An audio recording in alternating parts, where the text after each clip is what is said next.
কি মোটিভেশন পেতে চাও? জীবনে মোটিভেট হওয়াটা খুব দরকার। আচ্ছা, তোমার কি মনে হয় তোমার খারাপ পরিস্থিতির থেকে, তোমার অভাব অনটন, তোমার এই আর্থিক অসচ্ছলতার থেকে বড় মোটিভেশন আর কিছু হতে পারে? না, তোমার খারাপ পরিস্থিতির থেকে, তোমার এই দুঃসময়ের থেকে পৃথিবীতে বড় মোটিভেশন আর কিছুই হতে পারে না। আসলে যারা নিজের ক্ষমতায় বিশ্বাসী, দিন শেষে তারাই গন্তব্যে পৌঁছে যায়।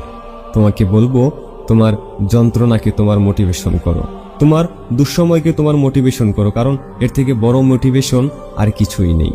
আর তারপর দেখো যে কে তোমাকে সফল হতে বাধা দেয়, কে তোমাকে তোমার লক্ষ্যে পৌঁছাতে বাধা দেয়।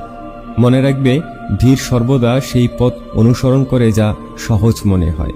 তবে এর অর্থ এই নয় যে ধীর সর্বদা সঠিক পথ অনুসরণ করে। তোমার নিজের পথ নিজেই বেছে নিতে হবে।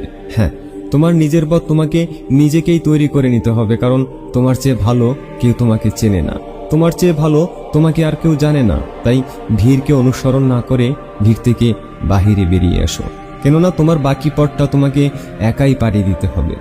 জেনে রেখো, সাফল্য আমাদেরকে বিশ্বের সাথে পরিচয় করিয়ে দেয় এবং ব্যর্থতা বিশ্বকে আমাদের সাথে পরিচয় করিয়ে দেয়।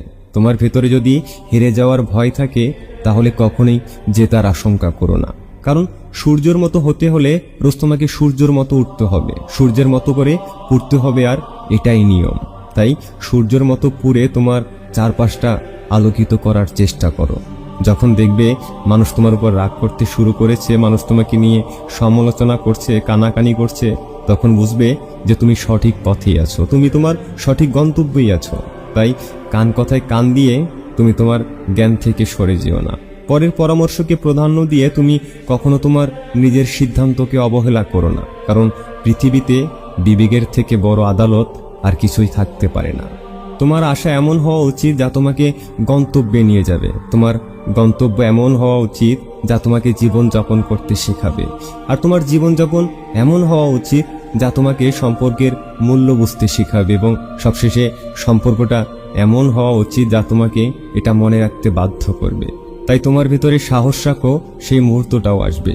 এই দুঃসময়টা থেকে যাবে না, তোমার খারাপ পরিস্থিতি চিরদিনই থেকে যাবে না। নিঃসন্দেহে এই মুহূর্তটাও একদিন কেটে যাবে। হ্যাঁ, এই মুহূর্তটাও একদিন গত হয়ে যাবে। শুধু ধৈর্য ধরতে শেখো, মনের আশাটাকে বাঁচিয়ে রাখতে শেখো, চেষ্টার পরিশ্রমকে হৃদয়ে ধারণ করে, দেখবে তোমার ভালো সময় অবশ্যই আসবে।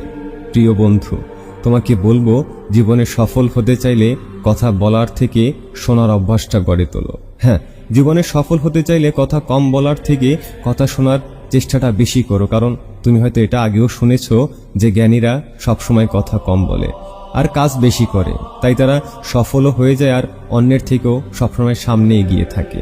তুমি যত কম কথা বলবে, তোমার সমস্যার আশঙ্কা তত কম হবে, আর তোমার কাছে সমাধানের পথটাও তত পরিষ্কার হবে।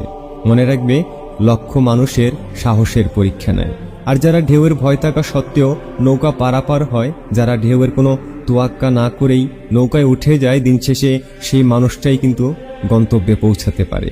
তাই জীবনের সমস্যা দেখে তোমার লক্ষ্য থেকে দূরে সরে যেও না। জীবনে যত কষ্টই আসুক না কেন, নিজেকে কখনো নিরুৎসাহিত করো না।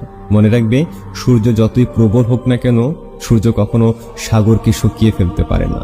আর ব্যর্থতা আমাদের জীবনে তখনই আসে যখন আমরা চেষ্টা করা ছেড়ে দিই, যখন আমরা হাল ছেড়ে দিই, নিজের উপর আর ভরসা রাখতে পারি না, তখনই আমাদের জীবনে ব্যর্থতা আসে, আর তখনই আমরা পরাজিত হয়ে যাই। ভেবে নেই যে না, আমার দ্বারা সফল হওয়া সম্ভব না, আমার দ্বারা আমার লক্ষ্যে পৌঁছানো সম্ভব না। জেনে রেখো, অন্ধকারে আলোকিত তারাই হয় যারা পরিশ্রমের আগুনে নিজেকে পোড়ায়, যারা মেহনত করতে জানে, যারা ধৈর্য ধরতে জানে। দিন শেষে সফল তো তাদেরই হবার কথা। তাই নিজেকে আলোকিত করতে হলে পরিশ্রম তোমাকে করে যেতেই হবে, কর্মের সাথে সম্পর্ক তোমাকে গড়ে তুলতেই হবে, আর সেই সম্পর্কই তোমাকে সফল বানিয়ে দেবে। হ্যাঁ, সেই সম্পর্কটাই তোমাকে একদিন সফল বানিয়ে দেবে, তোমার ভবিষ্যৎ নির্ধারণ করে দেবে। মনে রেখো, আজ যেটা তোমার কর্ম হবে, কাল সেটাই তোমার নাম হবে। তো বন্ধুরা, ভিডিওটি ভালো লাগলে নগর বাস্তব চ্যানেলটি সাবস্ক্রাইব করে আমাদের পাশে থাকার জন্য অনুরোধ করছি। Thanks for watching.